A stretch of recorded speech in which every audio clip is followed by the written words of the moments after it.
Programme के इस हिस्से में हम बात करेंगे जो इस वक्त इत्तेहादियों की तरफ से बहुत मिक्स्ड मैसेजेस जिसको कहते हैं कि आ रहे हैं। एमक्यूएम ने वज़ीर आज़म साहब से मुलाकात की, मगर इसके बाद अब वो एक के बाद दूसरे पीडीएम की जमातें जो हैं उनकी लीडरशिप से बात कर रहे हैं। और इसके साथ साथ बलूचिस्तान से ये इत्तला आ रही है कि बाप के भी जो कुछ मेंबर्स हैं उनके बहुत तहफ़्फ़ुज़ात हैं हुकूमत के साथ, पाकिस्तान तहरीक इंसाफ के साथ, और वो इस हवाले से भी कुछ अपने नाराज़गियों का इजहार करते हुए पाए गए हैं। इस सारे मामले पे गुफ्तगू करने के लिए हमारे साथ मौजूद हैं मुबश्शिर ज़ैदी साहब, सीनियर हैं, तज्ज़ियाकार हैं, और हमारे साथ मौजूद हैं शाहिद रिंद साहब, ये भी सीनियर सहाफ़ी हैं, बलूचिस्तान के अमूर पे गहरी नज़र रखते हैं। Welcome to the show gentleman. जी रिंद साहब, सर आपसे गुफ्तगू का आगाज़ करेंगे। ये जो जाम कमाल साहब के साथ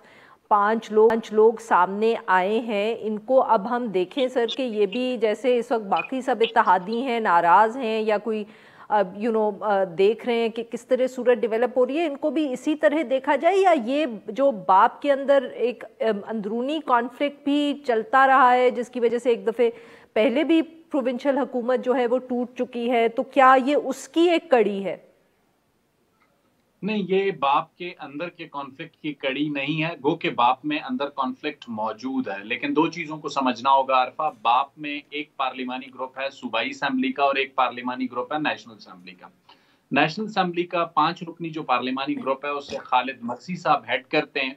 और ये 5 रुकनी जो ग्रुप है ये जाम कमाल की तरफ, इसमें तकरीबन 3 अराकीन मुकम्मल तौर पे टिल्ट रखते हैं। चौथे एक रुकन के बारे में मुझे ये बताया गया कि वो कुछ हद तक न्यूट्रल पोजीशन पे, और पांचवें रुकन जो है वो सादिक संजरानी और कुद्दूस बिजिंजो के साथ हैं। कुद्दूस बिजिंजो और सादिक संजरानी की यह ख्वाहिश थी कि बीएपी के अराकीन वजीर आजम की गैर मशरूत हिमायत करें, क्योंकि वो जरूरी थी उनके लिए बहैसियत चेयरमैन सेनेट और बहैसियत वजीर आला बलूचिस्तान। लेकिन 2 रोज कबल जब जाम कमाल इस्लामाबाद पहुंचे, उन्होंने अपने अराकीन से बात की, बैठे, और उसके बाद जो चीजें सामने आई, आज एक अहम मीटिंग वफाकी वजीर जुबैदा जलाल के घर पे हुई है, जिसमें गो के जाम कमाल एज अ पार्टी प्रेसिडेंट मौजूद नहीं थे, लेकिन जो अराकीन कौमी असेंबली, सेनेट और सूबाई असेंबली है वो वहां मौजूद थे। और उन्होंने जो गुफ्तगू की है, अब से कुछ देर कब मेरी बात हुई है कुछ अराकीन से, उसमें जो अहम बात सामने आई है, बीएपी ने भी दीगर इत्तेहादी जमातों की तरह अपने ऑप्शंस को अभी तक खुला रखने का फैसला किया है।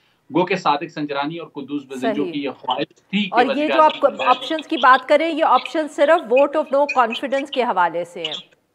जी बिल्कुल, वोट ऑफ नो कॉन्फिडेंस के हवाले से, क्योंकि सादिक संजरानी या कुद्दूस बिजिंजो दोनों की ये ख्वाहिश थी कि वजीर आजम की गैर मशरूत हिमायत की जाए, क्योंकि ये ख्वाहिश इसलिए थी कि दोनों जिन पोजीशंस पर हैं वहां पर उन्हें वजीर आजम इमरान खान की हिमायत हासिल है, लेकिन जो पार्टी का पार्लिमानी ग्रुप है वो उसके लिए इस वक्त तैयार नहीं हुआ। और कल एक और अहम इजलास बीएपी का होगा जिसमें मुमकिना तौर पर बीएपी के प्रेसिडेंट जाम कमाल मौजूद होंगे। सही। उसके बाद लाएमल तय किया जाएगा, और उसके बाद हम हो सकता है ये भी देखें कि बीएपी के अराकीन का वफ्द भी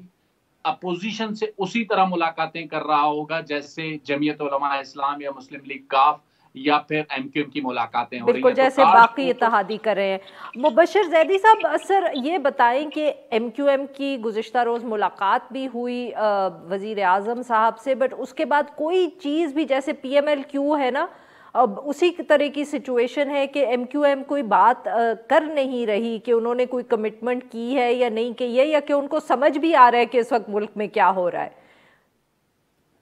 देखिए, तमाम इत्तेहादियों का एक मसला है आरफा के, जिसके बारे में तारिक चीमा ने कल एक इशारा भी दिया कि अगर हुकूमत खुद अनश्योर है अपने अराकीन के बारे में, तो जाहिर है इत्तेहादियों को फिर जो है कुछ ना कुछ करना पड़ेगा। अच्छा, कुछ करने का मतलब क्या है? उन्होंने हुकूमत को भी आस लगाई हुई है और साथ ही साथ अपोजिशन को भी आस दे रहे हैं। वो ये देख रहे हैं कि जब अज़्म एतमाद होगी, अगर तो अपोजिशन कामयाब हो जाती है तो जाहिर है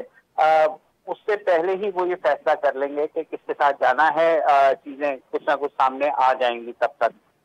दूसरी बात यह है, कल अगर फैसल सब्जवारी जो है उन्होंने ट्वीट भी किया और उन्होंने इस बात का इशारा दिया कि